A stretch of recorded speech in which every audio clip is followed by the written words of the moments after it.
भाई लोग नमस्कार, आप लोग देख रहे हैं भोजपुरी मीडिया। तो खेसारी लाल यादव जी का फाइनली वो फोटोज़ आ चुका है। जी हाँ, जिस गाने का इंतज़ार था उसका फ़ोटोज लॉन्च कर दिया गया है। जी हाँ, जिस गाने का नाम है, काफ़ी ज़बरदस्त इस गाने का नाम दिया गया है मटक मटक। जी हाँ, जिस गाने का नाम है मटक मटक, और इस गाने को गाए हैं कोई और इसमें मेन रोल है खेसारी लाल यादव जी का और सपना चौधरी जी का।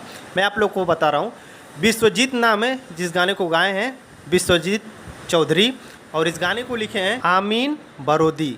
तो इस गाने को लिखे हैं और काफ़ी शानदार वीडियो शूट हुआ है, और ये हमको लग रहा है कि हरियाणवी है, और उस पर खेसारी लाल यादव जी वीडियो शूट किए हैं जो कि काफ़ी शानदार। मैं आप लोग को दिखा भी रहा हूँ शूट वाला वीडियो, और ये कमिंग सून में है। अभी खेसारी लाल यादव जी का अभी कोई अनाउंस नहीं हुआ है कि इस गाने को कब लॉन्च किया जाएगा, अभी कमिंग सून में दिखाई दे रहा है। और ये गाना आएगा वाट्स रिकॉर्ड चैनल से। जी हाँ, वाट्स रिकॉर्ड चैनल से इस गाने को लॉन्च किया जाएगा। और आप लोग सब्सक्राइब नहीं किए तो जाके सब्सक्राइब कर लीजिए, ताकि कभी भी ये गाना छूट सकता है। तो बस यही अपडेट था, मैं सोचा कि आप लोग को शेयर कर दूं। तो खेसारी लाल यादव जी का वो इंतज़ार कड़ी ख़त्म, जो कि आप लोग काफ़ी दिन से इंतज़ार कर रहे थे सपना चौधरी जी के साथ में।